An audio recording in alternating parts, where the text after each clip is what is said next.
অশান্তি ঠেকাতে গিয়ে আক্রান্ত পুলিশ, পাল্টা পিস্তল হাতে পুলিশের অ্যাকশন। ভোট পরবর্তী অশান্তিতে ক্যানিং এ একেবারে তুলকালাম অবস্থা, দেখুন সেই ছবি।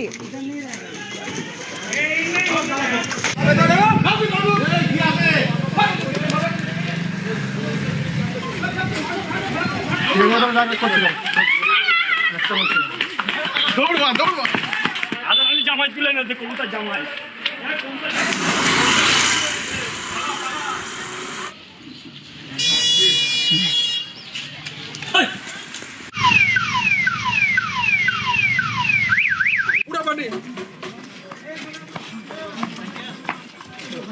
অনুপ রয়েছে আমার সঙ্গে। অনুপ, এই তুলকালাম পরিস্থিতি তৈরি হলো কেন, ঠিক কি ঘটেছিল, কি অবস্থা?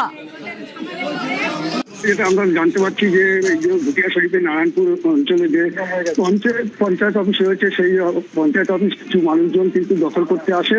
এরপর সেই দখলের খবর পায় হচ্ছে ভুটিয়া শরীফ ফাঁড়ির পুলিশ, এবং সেখানে তারা কিন্তু আসলেই তাদের উপরে কিন্তু এই যে মানুষজন তারা কিন্তু চড়াও হয়, ইট ছুঁড়ে মারা হয় পুলিশকে, এমনকি পুলিশকে মারধর করা হয়।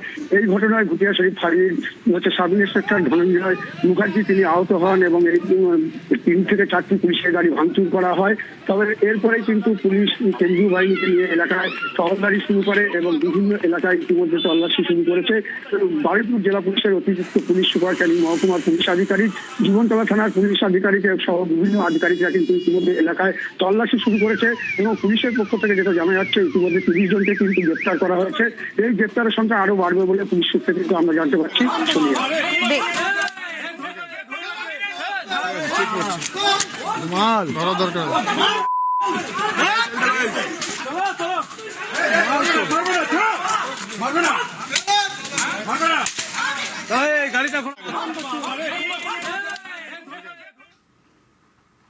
চপ বিক্রেতার গায়ে গরম তেল ঢেলে দেওয়ার অভিযোগ। হ্যাঁ, বিজেপির ঝান্ডা হাতে দোকানে চড়াও কয়েকজন।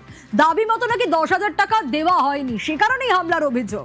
দোকানে ঢুকে গায়ে গরম তেল ঢেলে দেওয়ার অভিযোগ। ঘটনায় যোগ অস্বীকার বিজেপির। গুরুতর অবস্থায় হাসপাতালে ভর্তি চপ বিক্রেতা।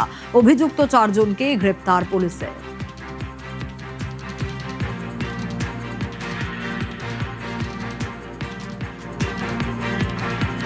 কালকে মর্নিংয়ে আমরা দোকান খুলবো বলে ঠিক করি। তার আগের দিন একটা একজন কল করেন, চিনি না, র্যান্ডম।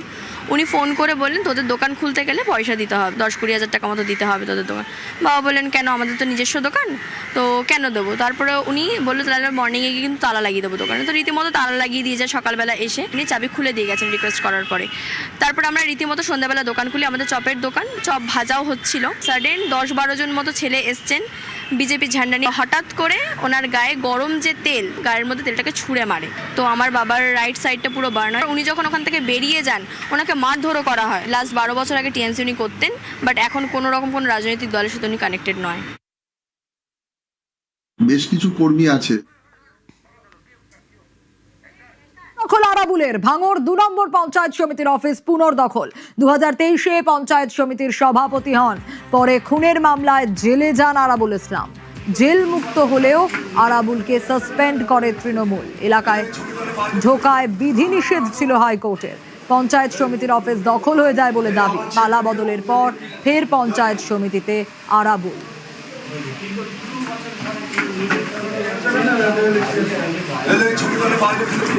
আমরা ছিলাম তৃণমূল, এখন সবাই যারা আছে আমরা মিলে ভাইজানের সাথে কথা বলে সিদ্ধান্ত নেব। একতরফা ভাবে এখানে চলছে, একজনের নেতার কথায় পঞ্চায়েত সমিতি চলছে।